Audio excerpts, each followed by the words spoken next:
معزز سامعین گرامی قدر، رسول اللہ صلی اللہ علیہ وسلم صحابہ کو عذاب قبر سے اور قبر کے احوال سے اس انداز میں اور اس تفصیل سے ڈرایا کرتے تھے کہ بخاری شریف کی حدیث ہے کہ نبی کریم صلی اللہ علیہ وسلم نے ایک مرتبہ عذاب قبر کے احوال اس طرح بیان کیے کہ صحابہ جو سامنے بیٹھے ہوئے تھے وہ زارو کتار گریہ داری کرنے لگے اور آہو بکا مچ گئی اور ایک فضا چیخو پکار کی بلند ہو گئی۔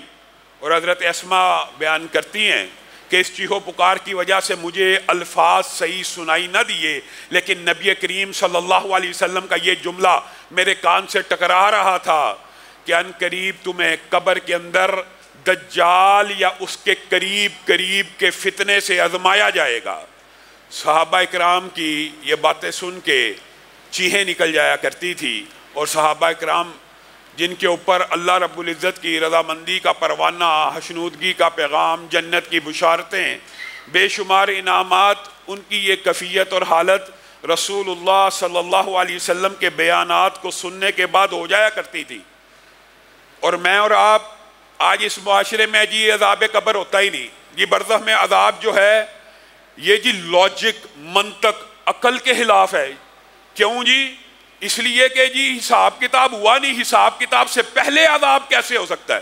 یہ دنیا کا سب سے بڑی جہالت امیز گفتگو اور بات ہے۔ یہ دیکھیں بڑی دلیل گڑی ہے کہ حساب کتاب سے پہلے عذاب کیسے ہو گیا۔ قرآن پاک اٹھائیے، 10 سے زائد قوموں کا قرآن پاک میں عذاب کا ذکر اسی دنیا کے اندر حساب کتاب سے پہلے موجود ہے کہ نہیں؟ قوم عاد، قوم سمود، قوم نوح، آل فرعون۔ بتائیے یہ جو مغالطہ، یہ جو پوائنٹس ہوتے ہیں نا جن کو یہ منکرین حدیث بڑا بلڈ کر رہے ہوتے ہیں، دیکھیں جی اللہ تعالیٰ حساب کتاب سے پہلے کیسے عذاب دے سکتا ہے؟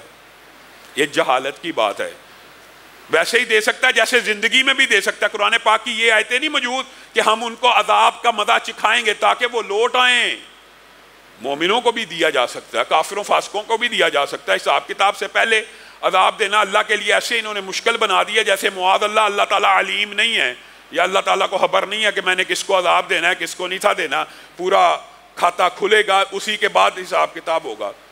مما خطیاتہم اغرقوا فادخلوا، سورۃ نوح کے اندر، قصہ نوح کے اندر اللہ رب العزت نے تو واضح کہہ دیا مما خطیاتہم اغرقوا، ان کی غلطیوں کی وجہ سے ان کو ڈبو دیا گیا، اور ساتھ ہی کیا کہہ دیا؟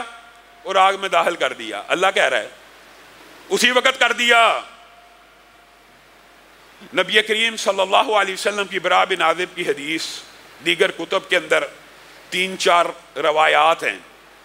آج اس حوالے سے آپ کے سامنے چند گزارشات کو رکھنا ہے، لیکن میں یہ کوشش کروں گا کہ ریپیٹیشن نہ ہو۔ ویسے تو موضوع بڑا طویل ہے، اس لیے 3-4 روایات کو ایک ہی واقعے کے انداز میں آپ کے سامنے رکھوں گا کہ نبی کریم صلی اللہ علیہ وسلم نے، کل ہم نے یہاں تک پڑھا تھا کہ میت قدموں کی چاپ کو سن رہی ہے، سنتے سنتے ابھی اس کے ہوش و حواس یا عقل ٹھکانے پہ نہیں آئی، زمین کی طرف سے گڑگڑاہٹ اور شور و غوغا کی آواز آنا شروع ہو جائے گی۔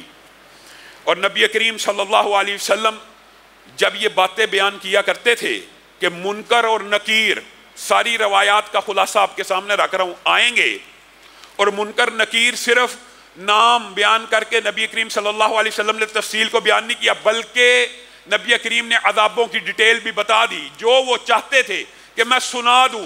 خچر بھی نبی کریم صلی اللہ علیہ وسلم کا قبر کے اوپر بدک گیا تھا، تو نبی کریم نے وہاں پہ بھی کہا تھا قبروں کے اوپر بنو نجار کی کہ جی تو چاہتا ہے کہ سن لیا جائے، تو بعد میں بتلا بھی دیا کہ ہونا کیا ہے۔ یہ رسول اللہ صلی اللہ علیہ وسلم نے صرف نام نہیں بتلائے، ان کا حلیہ بھی بتلا دیا۔ منکر نکیر ہر ایک نے میں نے اور آپ نے آج سن رہے ہیں علماء سے، واعظین سے، ہم جیسے طالب علموں سے، کل آپ نے اپنی آنکھوں سے یہ مشاہدہ کر لینا ہے، اور ان کی تفصیلات اگر پہلے سے پتہ ہوں تو صاحب ایمان کے دل کو تقویت اور یہ باتیں یاد آئیں گی اور دل مضبوطی پکڑے گا۔ کالے رنگ کا منکر نکیر کے بارے میں حدیث کے الفاظ ہیں، لیکن آنکھیں کس رنگ کی ہوں گی؟ چہرہ کالے رنگ کا اور آنکھیں نیلی رنگ کی، اور آنکھوں کے اندر بجلی کی سی تیزی ہوگی، اور آواز میں بادلوں جیسی گرج برق رفتاری سے زمین کو چباتے ہوئے آئیں گے. دانتوں کی تفصیل بھی رسول اللہ صلی اللہ علیہ وسلم نے بیان کر دیا. کوئی چیز چھوڑی ہے؟ رنگ بھی بیان کیا, آنکھوں کی رنگت بھی بیان کی, آنکھوں کا سائز بھی بیان کیا کہ یہ تانبے جتنے دیگچے جو تم مدینہ میں یوز کرتے ہو اتنی اتنی بڑی ایک ایک آنکھ ہوگی, اور دانت گائے کے سینگ کے برابر ہوں گے دانت. کتنی جزیات رسول اللہ کیوں بیان کر رہے ہیں؟ کیوں بیان کر رہے ہیں؟ تاکہ تم متقی بن جاؤ. عذاب قبر اور موت کی یاد انسان کو اللہ کا خوف دیتی ہے, اور یہی رمضان کی گرد و غایت اور فلسفہ ہے. یہ فرشتے زمین کو چباتے ہوئے اپنے بالوں میں رونتے ہوئے نیچے کی طرف سے آئیں گے, اوپر کی طرف سے نہیں, گڑگڑاہٹ کے ساتھ. پہلے آپ کے سامنے بندہ مومن کا احوال رکھنا چاہتا ہوں کہ جب گڑگڑاہٹ کے ساتھ آئیں گے, بڑے بڑے مومن اور متقی لوگوں کے بھی کلیجے دہل جائیں گے. یہ فتنہ دجال کے فتنے کے قریب تر ہوگا. پاؤں لرز جائیں گے, ہیبت بیٹھ جائے گی خوفناک شکلوں کو دیکھ کر. آتے ساتھ تیرا رب کون, تیرا نبی کون, سب کو ان سوالوں کا پتہ ہے. اور پرچہ بھی آؤٹ ہے. تیرا دین کیا, پرچہ بھی آؤٹ ہے, جوابات بھی آؤٹ ہیں. تو سوال کس چیز کا؟ ہاں, یہ پرچہ آؤٹ ہونے کے باوجود اس دن نتیجہ اس لیے نکلے گا کہ کس کے دل کے اندر کتنا ایمان ہے. کیا پتا, مجھے اور آپ کو بھی نہیں پتا کہ ہمارا رب کے اوپر یقین کیسا ہے, رسول اللہ کی نبوت کے اوپر اعتماد کیسا ہے, اس دین اسلام کے اوپر کتنے عمل پیرا ہیں. جب یہ سوال پوچھیں گے, اٹھا کے بٹھائیں گے, ہاں جی من ربک, من نبیک, ما دینک. ابتدا میں متعدد روایات ہیں, مفہوم یہ ہے تیرا رب کون. تو بندہ مومن جو ہوگا, رسول اللہ صلی اللہ علیہ وسلم نے جب یہ منکر نکیر کی باتیں بیان کی نا, تو حضرت عمر بھی سن رہے تھے. اور حضرت عمر جیسی جلالی طبیعت کا بندہ, سارے صحابہ چیخو پکار آہو زاری میں مبتلا ہو گئے. تو حضرت عمر نے رسول اللہ صلی اللہ علیہ وسلم سے جسارت کرتے ہوئے پوچھ لیا, اللہ کے رسول اتنا خوفناک منظر ہے, کیا ہمیں عقل و شعور تو دیا جائے گا نا, کیا ہمیں بھی کوئی سینسز ایسی دی جائیں گی کہ ہم اپنا دفاع کر سکیں. تو رسول اللہ صلی اللہ علیہ وسلم حضرت عمر کی اس فقاہت پہ مسکرا اٹھے اور کہا, عمر بالکل تمہیں جواب دینے کی اللہ تعالیٰ صلاحیت دے گا. تو حضرت عمر ایک دم جلال میں آ گئے. اور اس الفاظ کا ترجمہ 3 طرح کیا جا سکتا ہے جو عربی کے الفاظ ہیں. پھر میں فرشتے کو خاموش کرا دوں گا, پھر میں اس کے منہ کو ساکت کر دوں گا, پھر اس کو اپنا منہ بند کرنا پڑے گا. اگر ہمارے میں بھی ہوش و حواس ہوگا, اگر ہم بھی جواب دینے کی صلاحیت رکھتے ہوں گے, تو ہم اس کی زبان کو بند کر دیں گے. رسول اللہ صلی اللہ علیہ وسلم. دوسری روایت کے اندر حضرت عمر کے الفاظ اس سے بھی عجیب ہے. حضرت عمر نے کہا, اللہ کے رسول اگر ہمیں عقل شعور اور جواب دینے کی اللہ تعالیٰ صلاحیت عطا کرے گا, تو جس ٹائم میں تیاری کر رہا ہوں, جس ٹائم منکر نکیر مجھ سے پوچھیں گے مر ربک, تیرا رب کون, تو میں ان کو کہوں گا تم دونوں کا رب کون ہے, میرا رب تو اللہ ہے, تم دونوں کا رب کون ہے. گویا وہ کہہ رہے تھے کہ انسان بے بس تو اتنا تو نہیں ہوگا, لیکن رسول اللہ صلی اللہ علیہ وسلم نے اس بے بسی کا بھی بتلا دیا کہ بڑے بڑے مومنوں کے پتے پانی ہو جائیں گے خوف اور دہشت کے ساتھ. لیکن انشاءاللہ بندہ مومن اور نمازی کی, سبحان اللہ, قبر کے اندر نمازی کی شان کیا ہوگی. رسول اللہ صلی اللہ علیہ وسلم نے فرمایا, یہ منکر نکیر کی جو دہشتیں اور وحشتیں ہیں باجماعت نمازی کے اوپر, ان میں کوئی اثر نہیں ہوگا, کوئی اثر ہی نہیں ہوگا. نماز اثر کا ٹائم ہوگا, جو بھی بندہ قبر میں آنکھ کھولے گا نماز اثر کا وقت ہوگا. جو نمازی پکا ہوگا نا, اس کے لیے قبر کی کوئی وحشت نہیں, کوئی دہشت نہیں. منکر نکیر آ رہے ہیں, وہ سورج کو دیکھ رہا ہے غروب ہو رہا ہے, وہ اپنی نماز کی تیاری میں مشغول ہو گیا. اللہ تعالیٰ کی یہ مختلف حکمتیں ہیں کہ عارضی طور پہ کوئی واقعہ بلا دیا, کوئی یاد رکھوایا. وہ نماز کی تیاری میں مبتلا ہو جائے گا. وہ اس سے کہیں گے تیرا دین کیا ہے, تیرا رب کون ہے, تیرا نبی کون ہے, ذرا تعارف تو کرا. یہ جو حضرت محمد صلی اللہ علیہ وسلم یا یہ جو پیغمبر آئے تھے کچھ عرصہ پہلے آپ میں مبعوث ہوئے تھے, آپ کی اس بارے میں رائے کیا؟ نمازی کہے گا رکو صبر کرو, جواب دیتا ہوں, صبر کرو, صبر, مجھے ذرا نماز پڑھ لینے دو, میری اثر کی نماز قضا ہونے والی ہے.